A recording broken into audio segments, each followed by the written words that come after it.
Operation सिंदूर में अपनी ताकत से दुश्मन को तबाह करने वाली इंडियन एयरफोर्स की ताकत बढ़ाने के लिए अब रूस ने बड़ा ऑफर दिया है। रशिया भारत को अब एक ऐसा प्रपोजल भेज चुका है जिसमें रशिया ने यह बोल दिया है कि आप सुखोई 57 भी लीजिए, सोर्स ऑफ कोड्स भी लीजिए, टेक्नोलॉजी ट्रांसफर भी लीजिए, आपके पास जितनी भी इंडिजीनियसली आपकी खुद की मिसाइल है उसे इस सुखोई 57 में लगाइए, अपनी नीड के हिसाब से उसे डेवलप कीजिए, सुखोई 57 को भारत में ही बनाइए और दूसरे देशों को एक्सपोर्ट भी करिए। दोस्तों, भारत को रशिया ने जैसे ही Su-57 नाम का फाइटर जेट देने का वादा किया, वैसे ही दुनिया भर के देशों में खास करके अमेरिका में हड़कंप मच गया, क्योंकि अमेरिका भारत को अपना कबाड़ F-35 बेचना चाह रहा है। यही नहीं, अभी और सुनिए, राफेल फाइटर जेट से जुड़ी ये बड़ी खबर इस वक्त आ रही है। आपको बता दें, फ्रांस की कंपनी डसॉल्ट एविएशन ने भारत सरकार के साथ मिलकर तय किया है कि अगली खेप राफेल जेट भारत में ही बनाई जाएगी। डसॉल्ट एविएशन ने टाटा के साथ साझेदारी कर ये फैसला लिया है, अब टाटा कंपनी रफाल लड़ाकू विमान बनाएगी। तो पाकिस्तान वालों, मजे करो तुम तो। अब तुम्हारी औकात में अब कुछ ज्यादा बचा नहीं है, तुम्हारी किस्मत में तो अब पिटना ही पिटना लिखा हुआ है। अगर देखें तो भारत बिल्कुल उन कंट्रीज की दौड़ में शामिल होता चला जा रहा है जो कि सुपर पावर है और उनका जो धंधा है, उनकी जो मोटी कमाई का जरिया है वो हथियार बेचना है।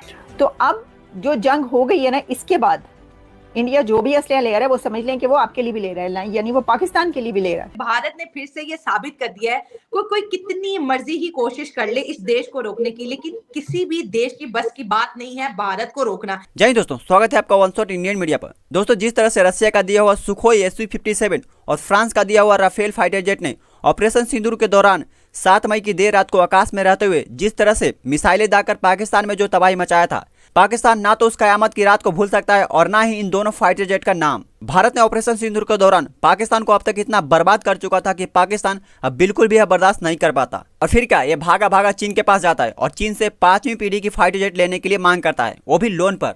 अब यहाँ पर दोस्तों, एक तरफ पाकिस्तान चाइना से लोन पर 5वीं पीढ़ी का यानी कि 5th जनरेशन का फाइटर जेट लेने जा रहा है, वहीं पर दूसरी तरफ प्राइम मिनिस्टर नरेंद्र मोदी अपने ही देश में 5वीं पीढ़ी का फाइटर जेट को बनाने को लेकर अपना चाल चल रहे हैं और यह चाल काफी हद तक सफल भी होता हुआ दिखाई दे रहा है। जी हाँ, क्योंकि अब भारत को एक तरफ से रसिया अपना सुखोई Su-57 का सोर्स कोड देने के लिए तैयार हो गया है, यानी कि अब भारत और रसिया मिलकर इन सोर्स कोड के माध्यम से भारत में ही 5वीं पीढ़ी का फाइटर जेट बनाएंगे। वहीं पर दूसरी तरफ से राफेल फाइटर जेट बनाने वाली फ्रांस की कंपनी डसॉल्ट एविएशन ने भारत के टाटा ग्रुप के साथ मिलकर एक बहुत ही बड़ी डील साइन कर लिया है राफेल फाइटर जेट के अलग अलग पार्ट्स को भारत में ही बनाने को लेकर। दोस्तों, इससे भारत की सैन्य शक्ति दुनिया में और भी ज्यादा मजबूत होंगे और भारत आने वाले समय में डिफेंस के मामले में एक इंडिपेंडेंस कंट्री बनने के कगार पे होगा, जिस तरह से आज अमेरिका, चीन और रसिया है। रशिया की जानिब से कहा गया कि जितने भी फीचर्स हैं इस जहाज के, जितने भी फंक्शंस होंगे, जितनी भी चीज़ों तक एक्सेस होगी, वो हम सभी कुछ आपको मिनोवन जो है वो दे देंगे, आपको थमा देंगे। किस प्रकार से भारत का जो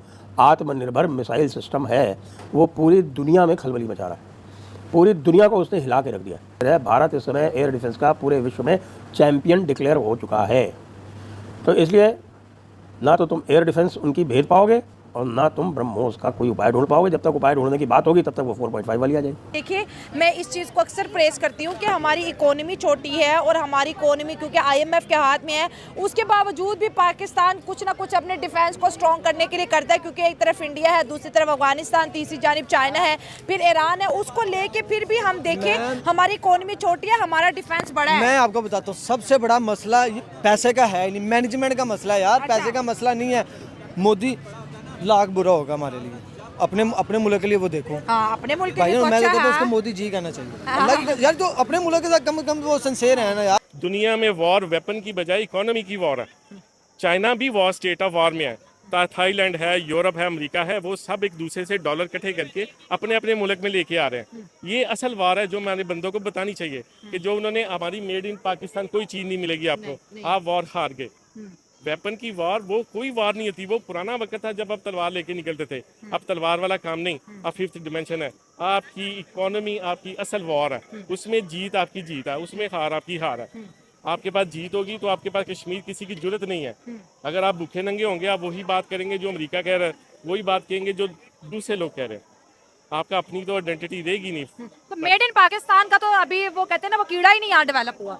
ये बड़ी नस्ल दर नस्ल के बाद आप एक स्टेज पे पहुंचते हैं कि अब दुनिया में इंडस्ट्रियल कम्पीट करने की पोजीशन में होते हैं। हमने अपनी ज़िंदगी में देखा, लंदन में, बर्मिंघम में मैंने खुद देखा लिस्ट में दुनिया में 5वां नंबर था पाकिस्तान के टेक्सटाइल में। आज पाकिस्तान का कोई नामो निशान नहीं। हम इकोनॉमिक वॉर जहाँ से हारे हैं, दुनिया हमसे बड़ा है, बांग्लादेश बड़ा है, श्रीलंका बड़ा है, वो तो कह रहे हैं कि टेक्सटाइल में हमें कोई निकाल नहीं सकता।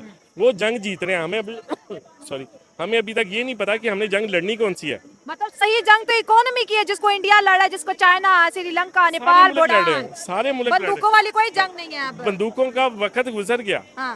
ये बच्चों को बढ़ाना कि इसका खत्म हो गया। अब छोटे छोटे मुल्क अपने इतना अच्छा कर रहे हैं। सही बात है सर, पैसा होगा तो खुशहाली आएगी ना। इंडिया ने 2003 में, मैं इंडिया की फेवर नहीं करता, लेकिन मुझे उससे दुश्मनी भी नहीं है। अगर उसकी कोई अच्छी बात है तो हम क्यों नहीं अपनाते। 2003 में उन्होंने लोन लेना बंद कर दिया सारी दुनिया से। ज्यादा वक्त नहीं गुजार, 2025 है, वो 3rd लार्जेस्ट इकोनॉमी दुनिया की, उसको हाथ लगा के दिखाएं। ये हम सिर्फ अफसानों में रहते हैं, हमें कभी निकले ही नहीं अफसानों से। हमारी इकोनॉमी कहाँ जाएगी। हमारे यहाँ पे अभी मुझे उठा के ले जाए, मुझे एक दफ़ा उठा के लेके गए थे, खैर मुझे लेके जाएं तो मैं तो कहीं रेमेडी नहीं है। मैंने अपने सारे बच्चे बाहर भिजवा दिए। आपका कोई बच्चा इधर नहीं मेरा है? कोई बच्चा नहीं है, मैं अकेला हूँ और मेरी वाइफ है इधर।